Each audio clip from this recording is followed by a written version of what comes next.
Dear students, आज हम chapter 3 में एक्टिविटी 3.6 के बारे में सीखेंगे। इस एक्टिविटी में बताया गया है कि हम आर्टिफिशियल सिल्क और प्योर नेचुरल सिल्क की पहचान कैसे करें, मतलब कैसे आइडेंटिफाई करें। How to differentiate pure natural silk from artificial synthetic silk. बच्चों, मार्केट में दोनों तरह की सिल्क मिलते हैं, आर्टिफिशियल सिल्क भी मिलता है और प्योर सिल्क भी मिलता है। तो हम कैसे पहचान करेंगे कि ये कौन सा सिल्क है? अगर हमें एक थ्रेड आर्टिफिशियल सिल्क का दे दिया जाए और दूसरा थ्रेड नेचुरल सिल्क से बना हुआ दे दिया जाए, तो हमें उन थ्रेड्स को देखकर दोनों में डिफरेंस का पता नहीं लगा सकते। देखने से हमें पता नहीं चलता कि कौन सा सिल्क प्योर है। देखिए बच्चों, आपको ये दो साड़ियाँ जो लेडीज़ पहनती हैं वो दिखाई गई हैं।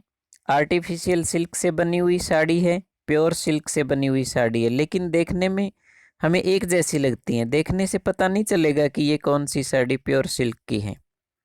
तो स्टूडेंट्स, अगर हमें दो अलग अलग थ्रेड दे दिए जाएं, तो उसमें से जो नेचुरल सिल्क है उसकी पहचान के लिए हमें एक टेस्ट करना पड़ेगा, जिसको हम बर्निंग टेस्ट बोलते हैं।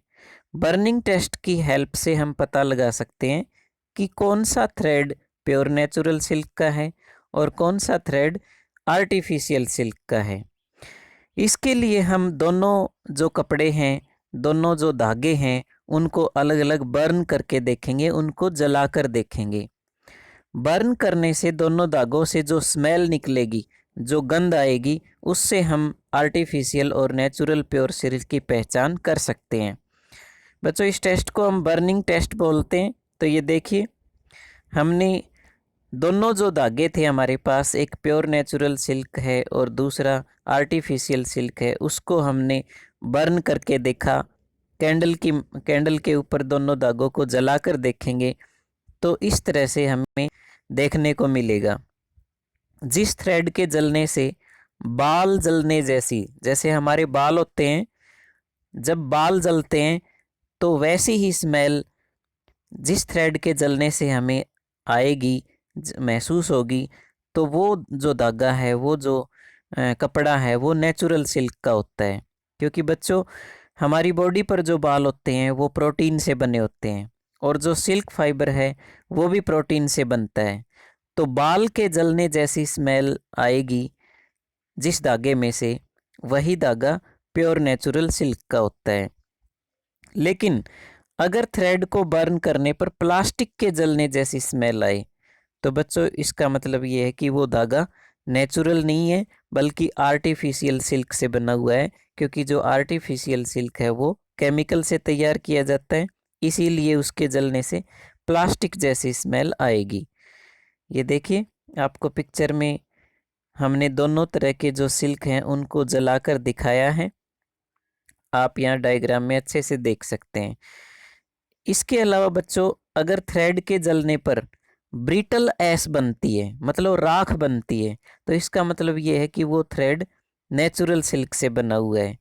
लेकिन अगर थ्रेड के जलने पर राख नहीं बनती, ऐश नहीं बनती, बल्कि प्लास्टिक की तरह वो सिकुड़ जाता है, तो इसका मतलब ये है कि वो धागा सिंथेटिक आर्टिफिशियल फाइबर से बना हुआ है। बच्चों, यही प्योर सिल्क की पहचान है। आपको डायग्राम में दिख रहा होगा कि जो प्योर सिल्क है यहाँ पर, उसको जलाने पर आप यहाँ देख सकते हैं कि राख, जो जले हुए पार्टिकल्स हैं, वो हमें दिखाई दे रहे हैं।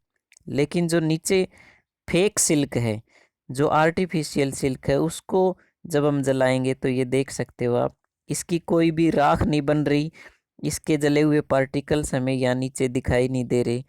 क्योंकि ये केमिकल से बना हुआ है, इसलिए ये सिकुड़ जाता है। जैसे प्लास्टिक सिकुड़ जाता है गर्म होने के बाद, वैसे ही ये जो आर्टिफिशियल सिल्क है वो भी सिकुड़ जाएगा। इसकी कोई राख, कोई भी रेजिड्यू, मतलब जले हुए पार्टिकल्स, वो हमें दिखाई नहीं देंगे।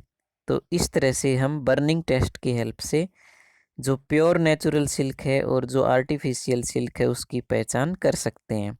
तो मैंने स्टूडेंट्स आपको दो पहचान बताई है कि जब भी हम प्योर नेचुरल सिल्क को जलाएंगे, तो अगर उसके जलने से बाल के जलने जैसी जैसे हमारे बाल जलते हैं ना, बॉडी के ऊपर जो बाल होते हैं उनके उनके जलने से जो स्मेल निकलती है, वैसी ही स्मेल अगर धागे के जलने से आती है तो इसका मतलब वो धागा नेचुरल है। इसके अलावा प्योर नेचुरल सिल्क के धागे को जलाने पर राख बचती है, मतलब जो रेजिड्यू होते हैं, जो पार्टिकल्स होते हैं जलने के बाद, वो राख के रूप में हमें दिखाई देते हैं।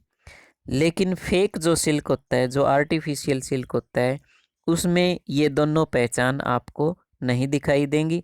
आर्टिफिशियल सिल्क को जलाओगे तो उससे हेयर के जलने जैसी स्मेल नहीं आएगी, बल्कि प्लास्टिक के जलने जैसी स्मेल आएगी। इसके अलावा वो प्लास्टिक की तरह सिकुड़ने लगेगा और उसकी कोई भी राख नहीं बनती, कोई भी जो अवशेष हैं, जले हुए पार्टिकल्स हैं, वो हमें दिखाई नहीं देंगे। तो यही अच्छे सिल्क और नेचुरल सिल्क को पहचानने की एक मेथड है, एक विधि है। इससे आप कहीं भी मार्केट में जाते हो तो आप प्योर सिल्क की पहचान कर सकते हो। Okay students, bye.